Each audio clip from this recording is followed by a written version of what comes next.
ওম শান্তি। আজ 14 জানুয়ারি 2026 আমরা বাবার অমূল্য মধুর মহাবাক্য শুনব। ওম শান্তি। মিষ্টি বাচ্চারা কদম কদম এক বাবার শ্রীমতে চলতে থাকো। এক বাবার থেকেই শোনো তো মায়ার বার অর্থাৎ মায়ার আঘাত আসবে না। আজকের মুরলি থেকে প্রশ্ন, উঁচু পদ পাওয়ার আধার কি? উত্তর, 1. উঁচু পদ পাওয়ার জন্য বাবার সব ডাইরেকশানে চলতে থাকো। বাবার ডাইরেকশান পাও আর সেটা মেনে চলো, আর কোনো সংকল্পও যেন না আসে। 2. এই রুহানি সার্ভিসে লেগে যাও। তোমাদের আর কারুর কথা মনে আসা উচিত নয়। নিজে মরো তো দুনিয়াও মরে যাবে, তাহলেই উঁচু পদ পেতে পারবে। গীত, তুমে পাকে হামনে যাহাকো পালিয়া, অর্থাৎ তোমাকে পেয়ে আমরা সব কিছু পেয়ে গেছি। ওম শান্তি। মিষ্টি মিষ্টি রুহানি বাচ্চারা এই গান শুনেছে, ওটা ছিল ভক্তিমার্গের গাওয়া। এই সময় বাবা এর রহস্য বোঝায়, বাচ্চারাও বোঝে এখন আমরা বেহাদের বাবার কাছ থেকে বর্ষা পাচ্ছি। ওই রাজ্য আমাদের কাছ থেকে কেউ কেড়ে নিতে পারবে না। ভারতের রাজ্য অনেকেই লুটেছে, তাই না? মুসলিমরা লুটেছে, ইংরেজরা লুটেছে।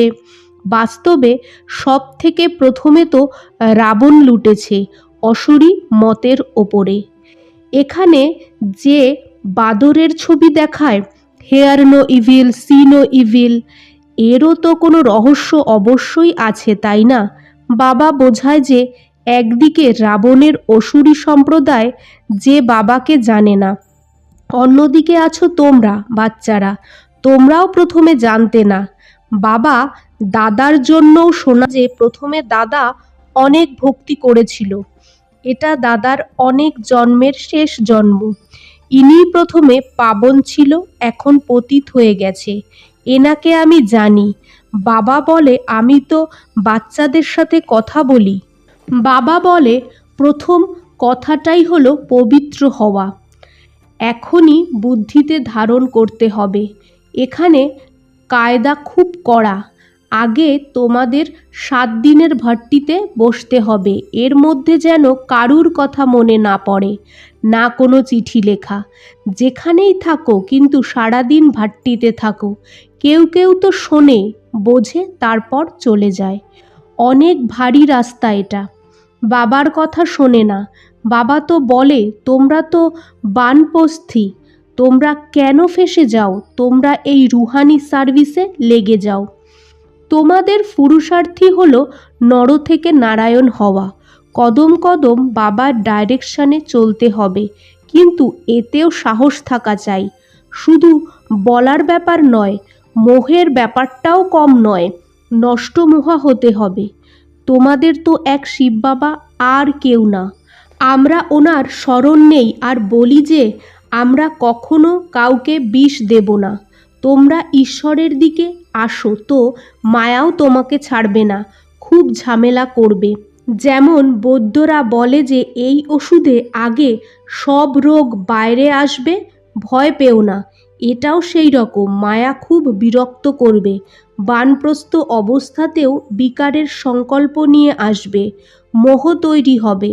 বাবা প্রথম থেকেই বলে দেয় যে এগুলো সব হবে। যতদিন বাঁচবে ততদিন মায়ার বক্সিং চলতে থাকবে। মায়া শক্তিশালীদেরও ছাড়ে না, এটা ড্রামায় আছেই। বাবা বলে আমি কি মায়াকে বলবো নাকি যে পরিবর্তন আনো বা পরিবর্তন করো? অনেকে লেখে যে বাবা কৃপা করো। বাবা বলে আমি থোড়াই তোমাকে কৃপা করব। এখানে তো শ্রীমত অনুসারে চলতে হবে। কৃপা করলে তো সবাই মহারাজা হয়ে যাবে। ড্রামাতেও নেই যে বাবা কৃপা করে। সব ধর্মের লোকেরা আসে। যে অন্যান্য ধর্মে ট্রান্সফার হয়ে গেছে তাদের মধ্যে থেকে যারা এই ধর্মের, তারা বেরিয়ে আসবে। নতুন যারা আসে তাদের বলো যে শুধু বাবাকে মনে করো। বাবা আমাদের আগেও বলেছিল যে মা মে কম ইয়াদ করো। নিজেকে আত্মা ভেবে দেহের সব সম্বন্ধ ছেড়ে জিতে জি মরো। এক বাবাকেই মনে করো। আমি সবার সদ্গতি করতে এসেছি। ভারতবাসীরাই উঁচু হয়, তারপর 84 জন্ম পার করে আবার নিচে নেমে যায়। তোমরা ভারতবাসীরা যে দেবী দেবতার পুজো করো, এরা কারা? এরা স্বর্গের মালিক ছিল, এখন কোথায় আছে? 84 জন্ম কারা নেয়? সত্যযুগে তো এরাই দেবী দেবতা ছিল। এখন আবার মহাভারত লড়াই দ্বারা সবার বিনাশ হবে। এখন সবাই পতিত তমপ্রধান। আমিও এনার অনেক জন্মের শেষ জন্মে এনার মধ্যে প্রবেশ করি। ব্রহ্মা বাবা পুরো ভক্ত ছিল, নারায়ণের পুজো করত। এনার মধ্যেই প্রবেশ করে ওনাকে নারায়ণ বানাই। এখন তোমাদেরও পুরুষার্থ করতে হবে। রাজধানী স্থাপন হচ্ছে, মালা তৈরি হচ্ছে না? উপরে আছে নিরাকার ফুল, তারপর যুগল শিব বাবার একদম নিচে ব্রহ্মা বাবা আর সরস্বতী দাঁড়িয়ে। এখন তুমি এই পুরুষার্থ থেকে বিষ্ণুপুরীর মালিক হও। মামেকম ইয়াদ করো তো বিকর্ম বিনাশ হবে। চলতে ফিরতে বাবাকে মনে করতে হবে।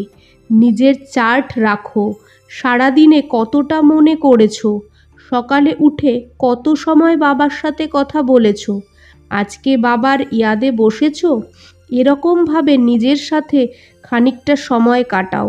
নিজেকে খাটতে হবে। নলেজ তো বুদ্ধিতে আছে না, অন্যদেরও বোঝাতে হবে। এটা কারুর বুদ্ধিতে আসেই না যে কাম মহাশত্রু। 2-4 বছর থেকে আবার মায়ার থাপ্পড় জোরে লেগে পড়ে। তারপর লেখে, বাবা আমি মুখ কালো করে ফেলেছি। বাবা লিখে দেয় যে কালো মুখ করা বাচ্চাদের 12 মাস এখানে আসার দরকার নেই। তুমি বাবার কাছে প্রতিজ্ঞা করেও বিকারে গেছো, আমার কাছে কখনো আসবে না। বড় সাধনা। বাবা এসেছে এই পতিত থেকে পাবন বানাতে। অনেক বাচ্চারাই বিয়ে করে পবিত্র থাকে। হ্যাঁ, অনেকেই মার খেতে হয়, অনেকেই হেরে যায়, স্ত্রীরাও অনেকে হেরে যায়। এখানে তো বাবা কোনো বিকারকে বসতে দেবে না। একদম কদম কদম বাবার কাছ থেকে মত নাও, সারেন্ডার হয়ে যাও। তো বাবা বলবে এবার ট্রাস্টি হও, বাবার রায়ে চলতে থাকো। তোমরা ভোগ অবশ্যই লাগাও, কিন্তু আমি খাই না, আমি তো দাতা। আচ্ছা, বাচ্চাদের গুড মর্নিং। রাত্রি ক্লাস, 15 জুন 1968। বাপদাদা বলে যে পাস্ট যেটা হয়ে গেছে সেটা রিভাইজ করলে যারা মন থেকে কমজোর তাদের মনের কমজোরিও রিভাইজ হয়ে যায়। এই জন্য বাচ্চাদের ড্রামার কথা বলা হয়। মুখ্য লাভ হয়ই বাবাকে মনে করলে, ইয়াদ করলেই আয়ু বাড়বে। ড্রামাকে বাচ্চারা বুঝে যায় তো কোনো চিন্তা হবে না। ড্রামায় এখন শিক্ষা দেওয়ার আর শিক্ষা নেওয়ার পার্ট চলছে, তারপর পার্ট বন্ধ হয়ে যাবে। না বাবার পার্ট থাকবে, না আমাদের পার্ট থাকবে, না ওনার দেওয়া পার্ট, না আমাদের নেওয়ার পার্ট, কিছুই থাকবে না। সব এক হয়ে যাবে, তাই না? আমাদের পার্ট নতুন দুনিয়ায় চলে আসবে, বাবার পার্ট শান্তিধামে হবে। পার্টের রিল ভরা আছে, তাই না? দেওয়া আর নেওয়া পার্ট পুরো হলো, ড্রামাও পুরো হলো। এরপর আমরা রাজ্য করতে আসব, পার্ট চেঞ্জ হবে, জ্ঞান স্টপ হয়ে যাবে, আমরা লক্ষ্মীনারায়ণ হয়ে যাব। এগুলো বিচার সাগর মন্থন করার বুদ্ধি চাই। মুখ্য পুরুষার্থী হলো ইয়াদের যাত্রার। বাবা বলে সারা পার্টে আত্মাতে ভরা আছে। কষ্ট করে বাবাকে মনে করতে হবে, তাহলে বিকর্ম বিনাশ হবে। এক বাবাকেই মনে রাখো, তখন পুরুষার্থ করো। এখন অনেক টাইম আছে, এই রিহার্সাল করতে হবে। প্র্যাকটিস যদি না থাকে তাহলে দাঁড়িয়ে থাকবে, পা কাঁপতে থাকবে আর হার্ট ফেল আচমকা হয়ে যাবে। তমপ্রধান শরীরের হার্ট ফেল হতে দেরি লাগে না। যত অশরীরী হতে থাকবে, বাবাকে মনে করতে থাকবে, তত কাছে আসতে থাকবে। যোগ করা লোকেরাই ভয় মুক্ত থাকবে। যোগ থেকে শক্তি পাওয়া যায়। জ্ঞান থেকে ধন সম্পদ পাওয়া যায়। বাচ্চাদের চাই শক্তি, তাই শক্তি পাওয়ার জন্য বাবাকে মনে করতে থাকো। বাবা হলো অবিনাশী সার্জেন্ট, ও কখনো পেশেন্ট হতে পারে না। তোমরা এখন অবিনাশী ওষুধ নিতে থাকো। বাবা এখন সঞ্জীবনী বুটি দেয়, যে কেউ কখনো রোগী হয়ই না। শুধু পতিত পাবন বাবাকে মনে করতে থাকো, তো পাবন হয়ে যাবে। দেবতারা সব সময় নিরোগী পাবন হয়। বাচ্চাদের তো এটা নিশ্চয় হয়ে গেছে যে আমরা কল্প কল্প বর্ষা পাই। অনেকবার বাবা এসেছিল, যেমন এখন এসেছে। বাবা যেটা শেখায় বোঝায়, এটাই রাজযোগ। গীতা আদি সব ভক্তিমার্গের জিনিস।